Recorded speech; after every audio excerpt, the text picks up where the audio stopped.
Well, good afternoon, everyone. First, let me say what a pleasure it is, as always, to have Secretary General Stoltenberg here in Washington at the State Department. Let me first note the drone attack yesterday by Iranian-backed militia on U.S. forces in Jordan. It killed 3 of our soldiers, wounded many others. First and foremost, I'm thinking of those who lost their lives, those who were wounded, their family members, and their friends. Every day, we have our men and women in uniform around the world who are putting their lives on the line for our security, for our freedom. I am, as always, humbled by their courage and their sacrifice. From the outset, we've been very clear in warning that anyone looking to take advantage of conflict in the Middle East and try to expand it, don't do it. We've taken steps to defend ourselves and to defend our partners, as well as to prevent escalation. And the President's been crystal clear. We will respond decisively to any aggression. And we will hold responsible the people who attacked our troops. We'll do so at a time and a place of our choosing. At the same time, we remain focused on our core objectives in the region, both in terms of the conflict in Gaza and broader efforts to build truly durable peace and security. To that end, I had an opportunity to meet today with the Prime Minister and Foreign Minister of Qatar on the ongoing effort to get hostages out and to create an extended pause. This is critical to then being able to get to the formula that we've been talking about for putting a durable end to the cycle of violence that we've seen in the region for generation after generation, and the opportunity that exists to actually achieve it, an integrated Israel with relations with all of its neighbors, security commitments, assurances that it needs to make sure that it can move forward in peace and security. Palestinian Authority that's reformed, and a clear pathway to a Palestinian state.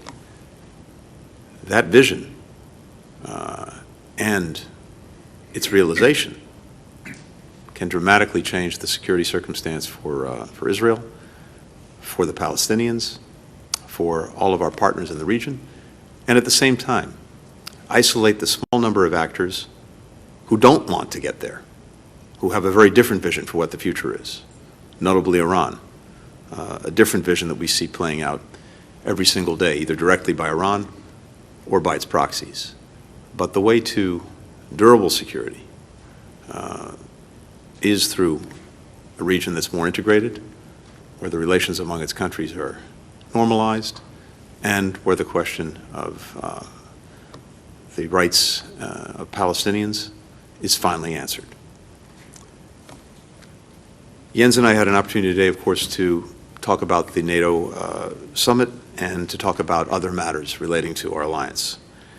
And I have to say that once again, we see that NATO is advancing with a sense of urgency and a strong sense not only of unity of purpose, but unity of action. Just at the very end of last week, Turkey approved Sweden's accession to NATO. Sweden brings tremendous capabilities to the alliance in every domain. Hungary now will have to act in order to complete the process of Sweden's accession, but I fully anticipate that that will happen in the weeks ahead when Hungary's parliament returns. Now, the accession of both Finland and Sweden was far from inevitable. In fact, if you go back a little over 2 years, no one was talking about it. But in the wake of Moscow's renewed aggression against Ukraine, both countries felt that it was clearly in their interest to defend their people and defend their sovereignty by joining the alliance. I think the process that we've seen in actually record time, first with Finland and now with Sweden, demonstrates that NATO's door is open, remains open, including to Ukraine, which will become a member of NATO. This also underscores one of the many ways in which Putin's aggression against Ukraine has been an abject strategic failure for Russia, how it has in fact precipitated the very things that Putin sought to prevent. He wanted to shrink NATO. It is now larger and getting larger still. He wanted to weaken NATO. It is stronger than it's ever been. All of this will, I think, come to an important inflection point when we get to the NATO summit, the historic NATO summit that we are very honored to host in Washington in July. This is going to be, I think, the most ambitious summit since the end of the Cold War, showing NATO's adaptation to new challenges and new threats, whether it's Russia, whether it's very different ways, the PRC, the cyber domain, terrorism, and what you're seeing is an alliance that, as I said, is coming together in new ways and in stronger ways to make sure that it can deal effectively with those challenges. And even as we're celebrating, when we get to the NATO summit, 75 years of its history, the real focus of the summit is going to be on the next 75 years and everything NATO has done to adapt and make itself, as it has been, indispensable to the defense and security of its members. Some of those capabilities and some of that strength was on display as we kicked off the largest NATO military exercises since the end of the Cold War. Steadfast Defender, 90,000 personnel who are sending a very clear message. This alliance is ready and it is able to defend every square inch of NATO territory. We discussed with the Secretary General NATO's unwavering support for Ukraine.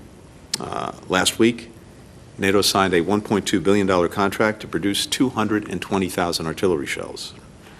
That's going to help allies restock their own arsenals, and it complements efforts by the United States, by the European Union, by Ukraine, to ramp up defense production. This will make NATO itself and all allies much more resilient for future threats as we move forward. As all of us take on these challenges, and I want to emphasize, in the case of Ukraine, we've seen this very, very clearly. There's probably never been a better example of burden sharing in the history of the alliance and the partnerships that we have with different countries than we see when it comes to Ukraine. As I've mentioned before, the support that the United States has provided to Ukraine has been exceptional, about $75 billion over the last couple of years, but our partners and allies, notably our core NATO allies, have provided more than $110 billion over that same period of time. And whether it's military support, whether it's economic support, whether it's humanitarian support, the burden sharing that we've seen in the case of Ukraine has been more than exemplary. But in order to make sure that that continues, that all of us step up and do what's necessary to continue to ensure that Ukraine knows success and Russia knows strategic failure, it is vital that Congress pass the supplemental budget request the President's put before it. Without it, simply put, everything that Ukrainians achieved and that we've helped them achieve will be in jeopardy. And absent that supplemental, we're going to be sending a strong and wrong message to all of our adversaries that we are not serious about the defense of freedom, the defense of democracy. And it will simply reinforce for Vladimir Putin that he can somehow outlast Ukraine and outlast us. Well, that's not going to be the case. We have to make sure that it's not the case. Finally, let me just say that we have a lot of work to do over the next few months to prepare for the summit. I think we had today very good sessions with the Secretary General, and we'll be meeting shortly with the National Security Advisor and the Secretary of Defense over at the Pentagon to continue that work. I look forward to that and look forward to the weeks and months ahead as we prepare for NATO summit. Jens, over to you. Thanks so much, Secretary Blinken there, Tony. Thank you for hosting me here in Washington. It is always good to meet with you, and even more important given the dangers we face. So let me begin by offering my deepest condolences for the US troops killed and wounded in yesterday's drone attack in Jordan. We see Iran continue to destabilize the region. Iran also bears responsibility for backing terrorists who attack ships in the Red Sea. Tehran's behavior reminds us of what a world without rules look like. Unpredictable and dangerous, a world where our security becomes more expensive. I welcome your tireless diplomacy, Secretary Blinken, to prevent further escalation of the war in Gaza. Your efforts to alleviate human suffering and your hard work towards a peaceful resolution. Russia's brutal war against Ukraine is nearing the 2-year mark, and a Russian victory would embolden Iran, North Korea, and China. That matters for Europe's security, and it matters for America's security. So supporting Ukraine serves US interests. For a tiny fraction of annual defense spending, the United States has helped Ukraine destroy a major part of Russia's combat capacity without placing a single American soldier in harm's way. I welcome the clear commitment from President Biden and you to sustain US support to Ukraine and to work with Congress to achieve that. As you said, other allies are also stepping up. In fact, what European NATO allies and Canada provide in terms of military, financial, and humanitarian aid actually exceeds what the US is providing. So this is truly a joint effort by all NATO allies from both sides of the Atlantic. And I'm confident that all NATO allies will continue to deliver, because supporting Ukraine is not charity. It is an investment in our own security. President Putin started this war, and he could end it today if he stopped attacking a neighbor. The war could also end if Ukraine stopped defending itself. But that would not mean peace. It would mean Russian occupation, and occupation is not peace. A just peace will require President Putin to realize that he will not get what he wants on the battlefield. Moscow must accept a negotiated solution where Ukraine prevails as a sovereign, independent nation. What happens around the negotiating table is inextricably linked to the situation on the battlefield. So if we want a lasting, just peace, we must provide Ukraine with more weapons and ammunition. Weapons to Ukraine is the path to peace. Finally, we also discussed adapting our alliance for the future. In July, we will mark NATO's 75th anniversary with a summit here in Washington. And as you said, NATO is getting stronger and bigger. Finland is already a member. Sweden will become a member soon. And this demonstrates that Putin is getting exactly the opposite of what he wanted. He wanted less NATO, a weaker NATO. He's getting a stronger and more united NATO, and NATO with more members. At the summit, we will take further steps to bolster NATO's strength, invest more in our defense, and work with partners around the world. Through NATO, the US has more friends and allies than any other power. Together, we make up 50% of the world's economic and military might. China and Russia have nothing like NATO. It is why they always try to undermine our unity. In times of growing competition and rivalry, NATO makes the US stronger and safer, and all of us more secure. So Secretary Blinken, dear Tony, thank you again for your personal commitment to our transatlantic bond and to our shared security. Thank you. For the first question, Olivia Gazis with CBS. Thank you, Matt, and thank you, Mr. Secretary. To date, the United States has not publicly accused Iran of being directly involved in any attacks on U.S. forces, while noting the regime in Tehran supports and does not discourage its proxies from conducting these attacks. This weekend's lethal strike, Mr. Secretary, was one of at least 160 attacks on U.S. forces in the region by Iranian proxies since October. Could earlier, stronger action by the United States against Iran, and not just its militias, have spared American lives? And secondly, if I may, Mr. Secretary, The UN Secretary General has appealed to the US and 10 other countries who have suspended funding to UNRWA, following revelations regarding allegations that at least a dozen of its 13,000 employees may have had involvement in the October 7th attacks, and more than 100 more may have links to militant groups.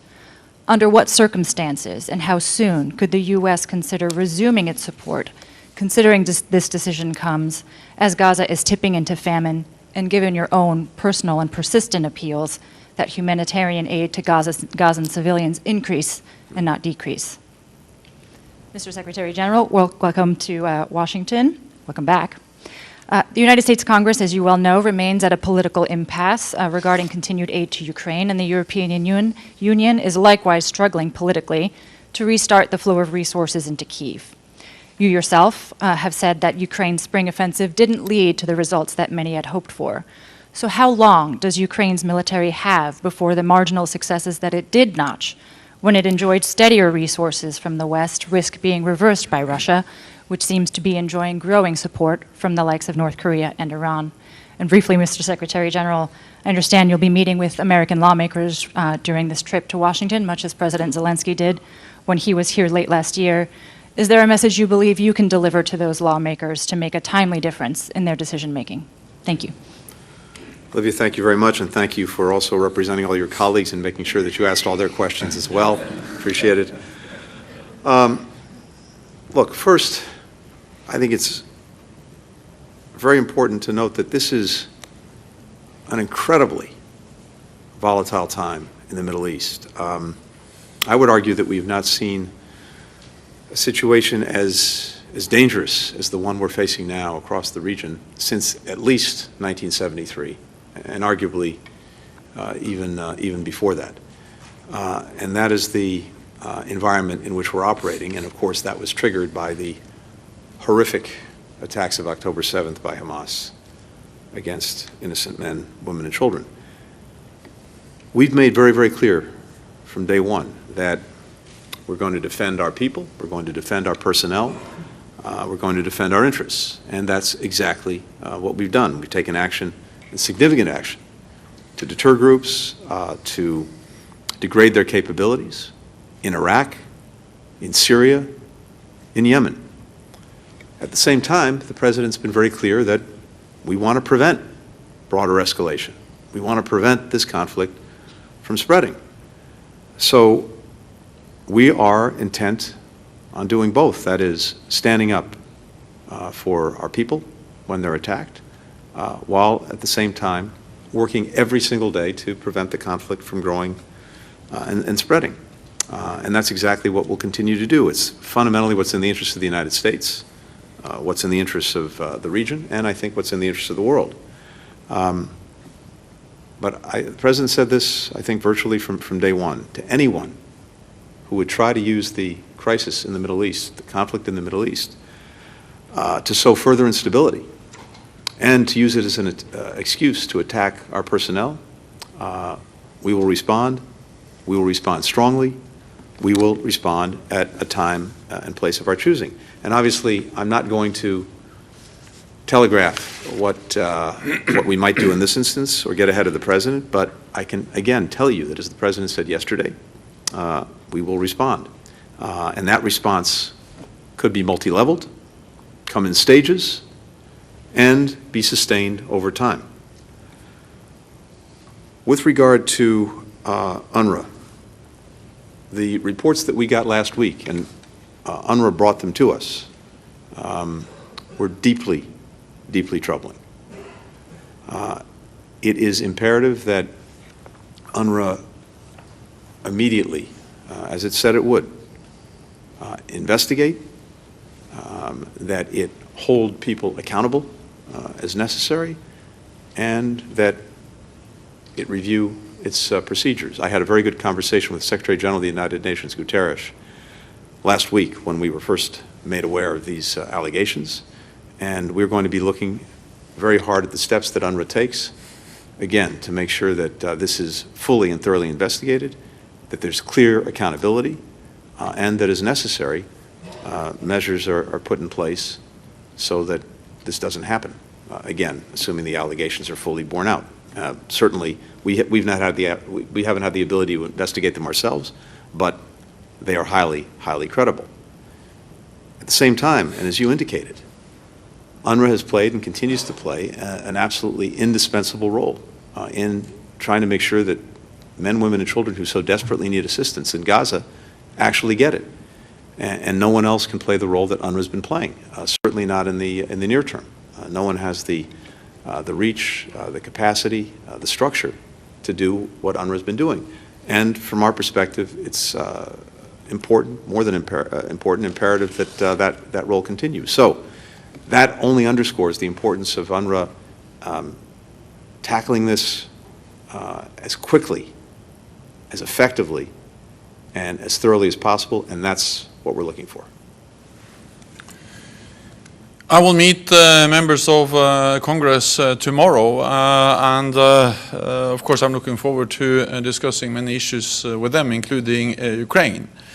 I'm confident that all NATO allies, also the United States, will continue to provide support to Ukraine, because this is in our own security interest to do so. It will be a tragedy for the Ukrainians if President Putin wins, but it will also make the world more dangerous and all of us more insecure. It will embolden other authoritarian leaders, not only President Putin, but also North Korea, Iran, and China, to use force. Today it's Ukraine, tomorrow it could be Taiwan. So therefore it is in our interest to ensure that Ukraine prevails as a sovereign, independent nation. And the support we are providing is making a difference. There's a steady flow of ammunition, weapons from NATO allies, and we have seen that this support has enabled the Ukrainians to actually make big achievements. We have to remember where we started. When this war started, or when the full-fledged invasion happened in February last year, or in 2022, most experts feared that Russia would control Kyiv within days and the whole of Ukraine within weeks. The reality is that the Ukrainians were able to push back the Russian forces, and they have liberated 50% of the territory that Russia occupied at the beginning of the war. They have been able to inflict heavy losses on the Russian armed forces, more than 300 casualties. Thousands of armored vehicles have been destroyed, and hundreds of planes. And this is something we all have achieved without putting any NATO soldier, US soldier or any other NATO soldier, in harm's way, but just by providing military support to Ukraine. And Ukrainians have been able to open the western part of the Black Sea to push the Russian Black Sea fleet to the east, so they are now able to export grain and other commodities through the Black Sea. These are substantial achievements, and they continue to conduct deep strikes on Russian positions. So this idea that it doesn't help them, actually the Ukrainians have proved the opposite. Then, of course, we all would like to have seen more progress in the offensive, but we should not underestimate the achievements the Ukrainians have already made. And if we want an end to this war, the only way to end this war is to convince Putin that he will not win on the battlefield. And the only way to achieve that is to provide weapons to Ukraine from the United States, from other allies and partners. So support to Ukraine is a good deal for NATO, for the United States, for all of us. Then you asked me one more question, I think. How long does Ukraine have before the Well, yeah, also wars are by nature unpredictable, but the only thing we know is that we need to continue to support them, and I'm confident that we will do so. And also when we meet here in Washington, I'm confident that allies will again commit to sustain their support for Ukraine. Katrina Perry with BBC. Thank you, Katrina Perry with BBC News. Mr. Secretary, if I could just follow up on my colleague's comments there. You referred to a multi-staged response to yesterday's attack. Do you hold Iran directly responsible? Do you consider the US to be at war or on the verge of war at this point? And what impact would any response have on the hostage ceasefire deal, which we're told is at an advanced stage at this point? And Mr. Secretary General, if I could ask you what NATO's view is of the risk of the US becoming involved in a direct conflict with Iran, what that means for NATO's other priorities, including Ukraine, and on the risk to further US funding of Ukraine. Can NATO and other allies, including the EU, keep Ukraine going without the US if they need to do that? And just on the point of EU and European countries, on the issue of Sweden and Hungary holding out on its ratification of membership, do you think, is that forthcoming soon, and what does that mean for future expansion of NATO? Thank you. Thank you. So the attacks that have taken place since October on our forces, on our personnel, in both Iraq and Syria, have been conducted by groups that are aligned with Iran, and indeed are supported by Iran, funded by Iran, equipped by Iran.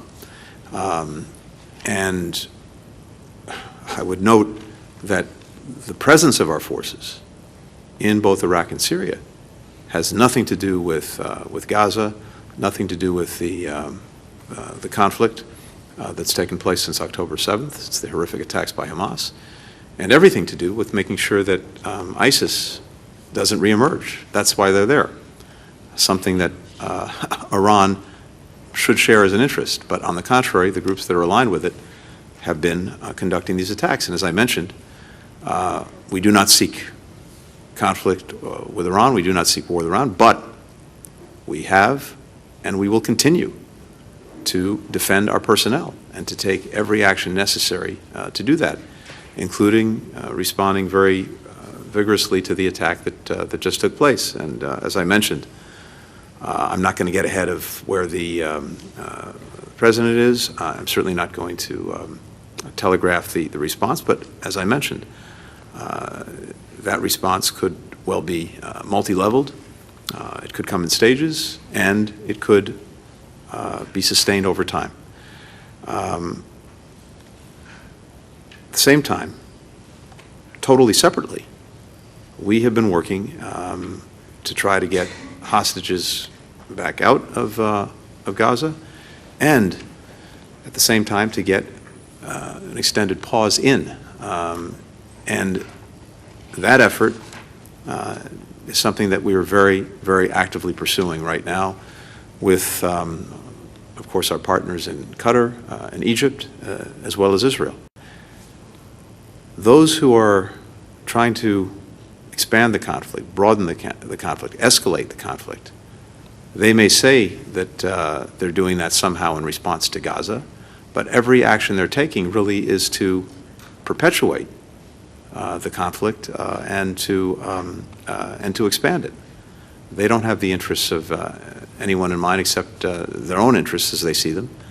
And we're determined, again, that we do everything possible not to see the conflict expand. On the contrary, we're working to end it, and end it in a way that the atrocities of October 7th never happen again, as well as the suffering that we've seen on the part of Israelis and Palestinians alike doesn't happen again. That's what we're working toward, and that's where our focus is.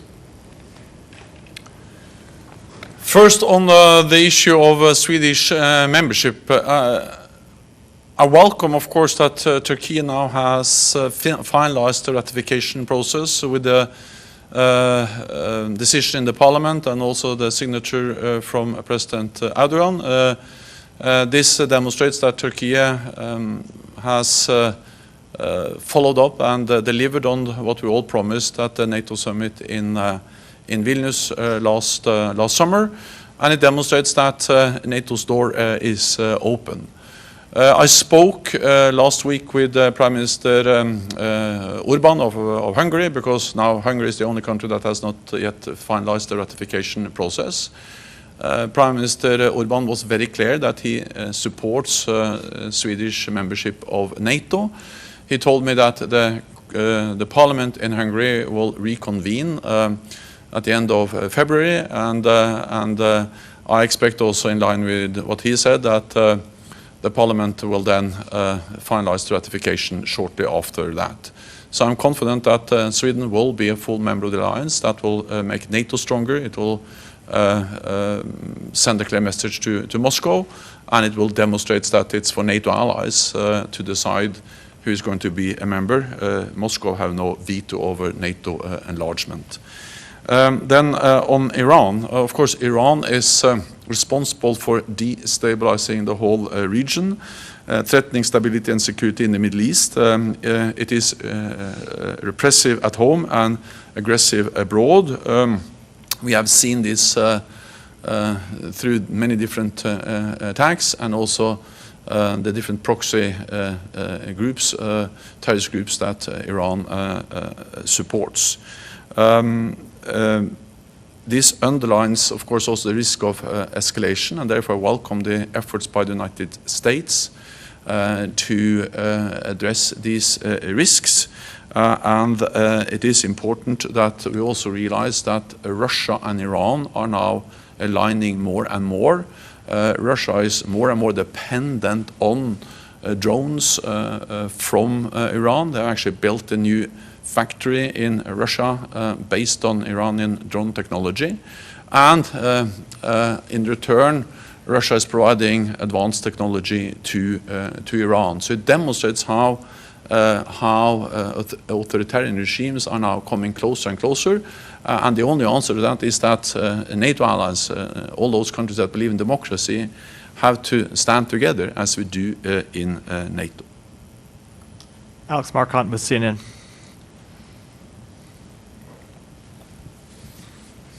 Thank you. Mr. Secretary, if I could start with you, specifically about the hostage and ceasefire talks.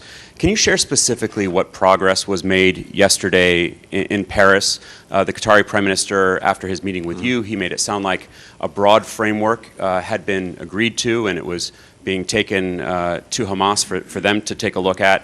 Do you believe that it is the language surrounding the end of hostilities that is the biggest sticking point?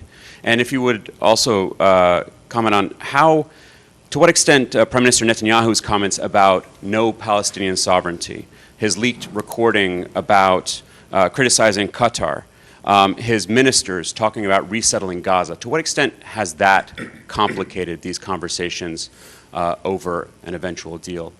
And Mr. Secretary General, following on some of my colleagues' questions, how much do you think Ukraine's war efforts are suffering because of the dwindling amount of U.S. aid and the uncertainty about whether more will be coming? How can you convince the U.S. and others to continue sending advanced systems and large amounts of aid when they say that supply issues are growing? Thank you. So first, of course, look, the less said, the better in terms of where we are in pursuing a resumption of getting hostages out and back home with their families. What I can tell you is this. I think the work that's been done, including just this weekend, is important and is hopeful in terms of seeing that process resume. Recall that in the first go-round, we were able, with our partners in Qatar and Egypt, to get an agreement that resulted in the release of more than 100 hostages. And I believe that the proposal that is on the table and that is shared among all of the critical actors, of course, Israel, but also with Qatar and Egypt playing a critical role in mediating and working between Israel and Hamas. I believe the proposal is a strong one and a compelling one that, again, offers some hope that we can get back to this process. But Hamas will have to make its own decisions. I can just tell you that there is, again, strong, I would say, alignment among the countries involved that this is a good and strong proposal. And the work that was done over the weekend, including by CIA Director Bill Burns, was important in helping to advance this. As to comments that people make or that come out into the media, look, all I can tell you is this. It's my strong assessment that certainly Israel would very much like to see this process of hostages coming out resume. It may be, well, I don't want to speak for the Israelis, but I can certainly say from the perspective of the United States, because we of course have American citizens who are involved, this is at the very top of our list and has been from day one. And I believe that Israeli leadership and certainly Israeli society feels very, very strongly about it. So we'll see. I can't say anything more than that, but I can say that very important productive work has been done, and there is some real hope going forward. The United States has demonstrated leadership in mobilizing NATO allies to support Ukraine, and I count on the United States, and I'm confident that the United States will continue to do so, because it is in the interest of the United States to ensure that President Putin does not win in Ukraine. And we have to remember that this is something we actually do together in all NATO allies and partners. As Secretary Blinken just referred to, European allies have actually provided more support in total for Ukraine than the United States. I commend the United States, but we must not forget that this is a joint effort of all allies. And if you put together what European allies and Canada are providing, it actually exceeds the US support. So this is burden sharing, a joint effort by all allies together. And we do so in solidarity with Ukraine. But our support is not charity, it is an investment in our own security, because we know that this is closely watched also in Beijing. And we also see how China and Russia are aligning more and more, how China is propping up the Russian economy, including the defense production. We see how China is repeating and spreading the same narrative about the war as Russia, how China has failed to condemn the illegal invasion of Ukraine. And then we have to remember that just days before the full-scale invasion, China and Russia, President Xi and President Putin, signed a joint partnership agreement where they promised each other limitless partnership. So I understand that many allies are also concerned about China, but that's not an argument for being less concerned about Ukraine. Security is not regional, security is global. What happens in Europe matters for Asia, what happens in Asia matters for Europe, and today it's Ukraine, tomorrow it can be Taiwan. So therefore it is in our interest to ensure that we provide the weapons and support they need, and I'm confident that allies will do so. To make sure that we can do that, we need the money, but we also need to ramp up production. And I welcome what has been done in the United States. Tomorrow, I will go on Wednesday. I will go to Alabama to a factory there where they are producing javelins, Lockheed Martin, to recognize the importance of ramping up production. We have to understand that the fact that European allies are now investing more in defense is a good deal for the United States, demonstrating that NATO is a good deal for the United States. Just over the last 2 years, European NATO allies have agreed contracts for the US defense industry worth $120 billion. We need to do more, and therefore I welcome also that NATO has now, over the last months, actually agreed contracts worth $10 billion to ramp up production of ammunition, of interceptors for the Patriot batteries, and so on. That enables us to replenish our own stocks, but also to continue to provide support to Ukraine. So we are able, we have the will, and I'm confident that we'll have the necessary decisions both in the United States and in Europe to continue the support. And for the final question, Anders Tvegard with Norwegian Broadcasting Corporation. Thanks very much. Mr. Secretary, the Biden administration's policy on supporting Israel is unmistakable. How do you look at the interim ruling by the World Court on Gaza? And if I may, you talked about Congress and the funds. What message does this send about U.S. leadership when your administration cannot or won't hold words or promises? I mean, you cannot fulfill them by action.